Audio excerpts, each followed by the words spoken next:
I've returned to Clenina today to talk some more about its rich history. I've spoken in a previous production about St. Fintan, who founded a monastery here in the 6th century, thereby setting the foundation for Clenina to become a seat of learning for several centuries thereafter until Cromwellian times.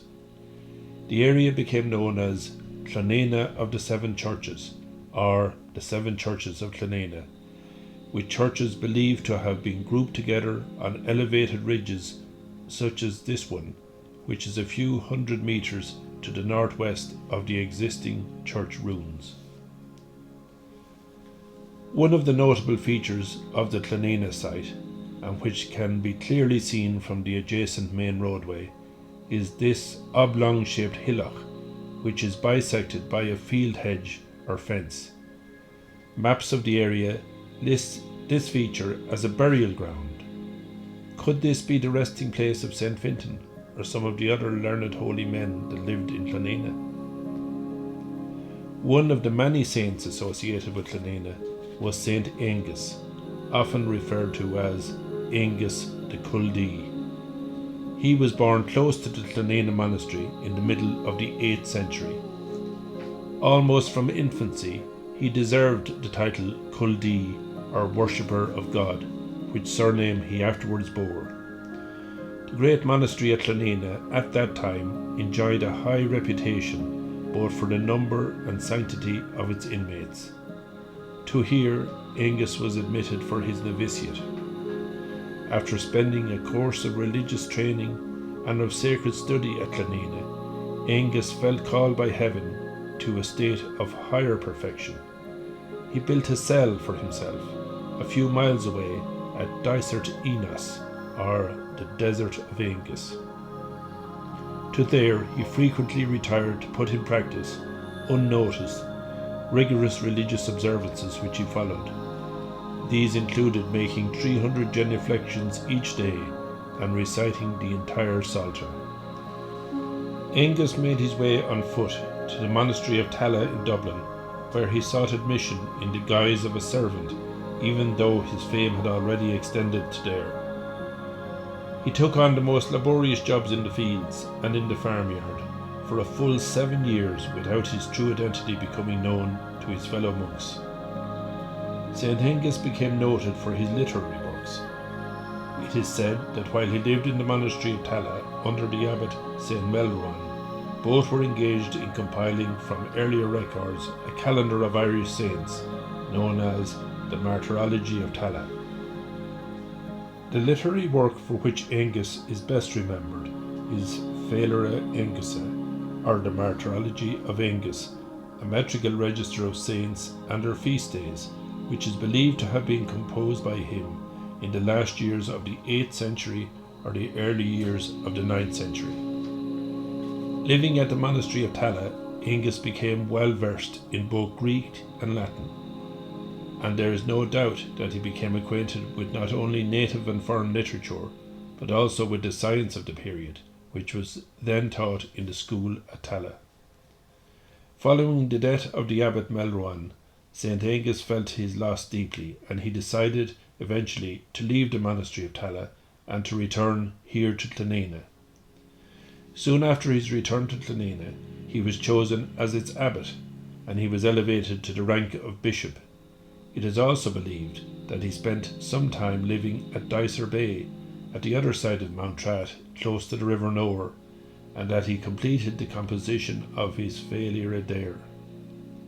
It's believed he had a house of some sort there, or possibly a hermitage, while guiding a community of religious. There too, at Dysart Bay, according to some accounts, he died on a Friday, the 11th of March. The year of his death is uncertain, but it is believed to have been between 819 and 830. After his death, his body was interred here at Clenina. His feast day is celebrated on the 11th of March. I'm going to show you some artifacts of interest now in this ancient graveyard. On entering this graveyard, immediately to the left are several stones that are of great significance and importance. They are known as Cross-Slabs.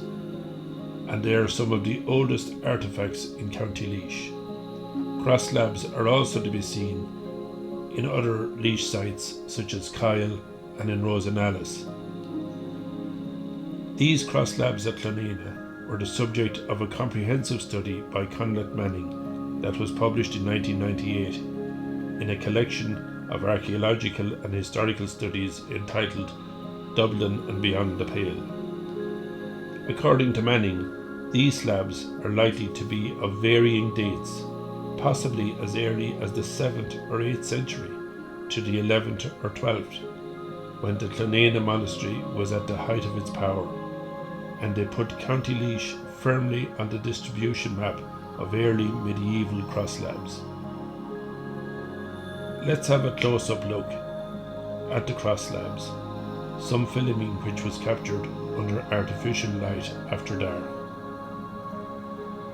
The carvings on these slabs are unlike the carvings to which we are generally more accustomed on flat stones or headstones that are to be seen in old graveyards.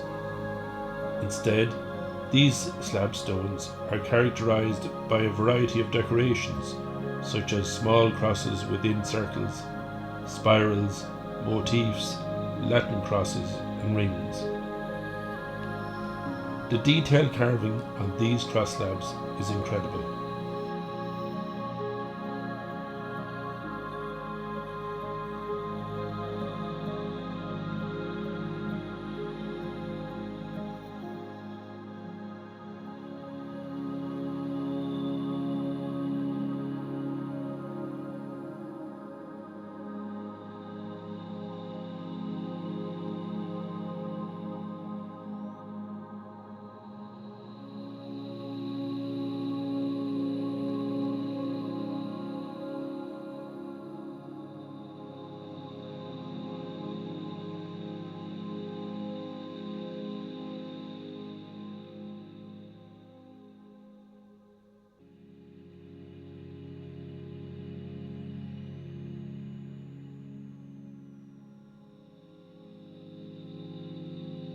Take a close look at this one, for example, where you can see a Greek cross with a hole in the center.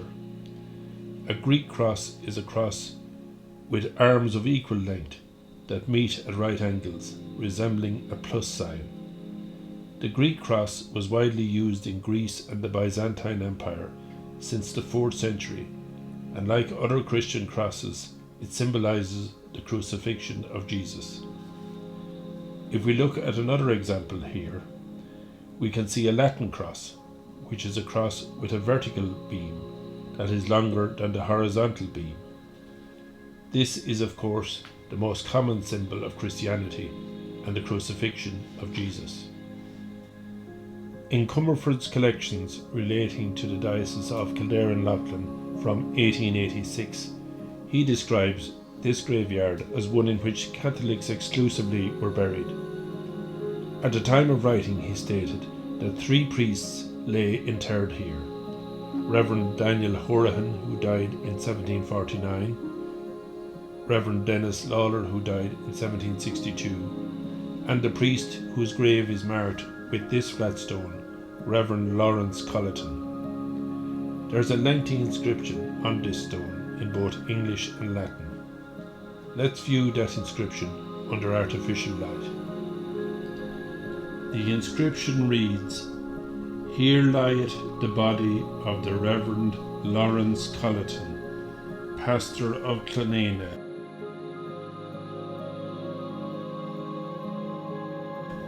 Bachelor of Divinity in the Sorbonne, and Archdeacon of the Diocese of Loughlin, who departed this life on the 2nd of September in the year of our Lord 1788, aged 66 years, requiescat in pace." The 2 lines of Latin, when translated to English, read, "This is my resting place forever. Here I will dwell, because I have chosen it." Clearly, Reverend Colleton was a profound thinker, choosing those words. He certainly chose an historic place to rest until eternity, here at Clenina.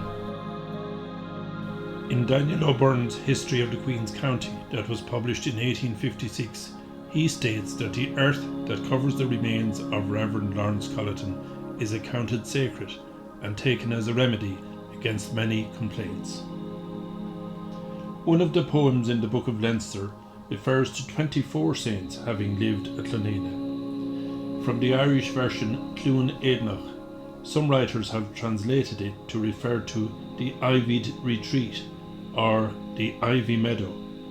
Comerford states that the monastery of Clenina ranked amongst the distinguished seats of learning in Ireland in early Christian times. Some historians believe that the Book of Leinster may have been partly written here at completion stage. In terms of literary works produced here, Clenina is best remembered for the Book of Clonenagh, which is believed to date back to the 7th century, and at least some of which was written by St. Fintan. The whereabouts of the Book of Clonenagh has challenged the minds of many historians, as a result of which it is generally now referred to as the missing Book of Clonenagh. Canon O'Hanlon, for example, wrote a substantial article on the subject in 1870, in which he recounts a meeting he had in 1869 with a Mr. John Bray, who informed him that his grandfather, Martin Bray, saw this ancient book in the library of Ballyfin House, a few miles from here, at around the commencement of the 1800s. Despite extensive efforts, O'Hanlon's searches were in vain, and he concluded that it was probable that the Book of Clonenagh was removed from Ballyfin House when the house changed ownership. Several newspaper articles that were published between 1936 and 1940 in the Australian press, discussing searches that were ongoing at that time in Australia for the Book of Clonenagh, which the articles claimed had been brought to Melbourne in the mid-19th century by a Mr. Robert Knaggs. Manuscript papers of the Knaggs family from 1758 to 1911 are kept in the State Library in Victoria, Australia. An online note regarding those papers states that Robert Knaggs arrived in Melbourne from Ireland in 1852 and that he was the reputed last holder of the Clenina illuminated manuscript. To date, to my knowledge, the great Book of Clonenagh has unfortunately not been found. We live in hope that it survives and that someday it will be found and be returned to Ireland. As I leave Clenina today, I hope that I have given you, in this video and in my previous production on St. Fintan, a sense of the great importance of this monastic site and its place in the proud history of County Laois. With the great ancient road of Ireland known as the Slí Dála running through or close to Clenina of old, it's no wonder that so many saints studied, lived or visited here down through the ages. For now, from Clenina of the 7 churches, Slán.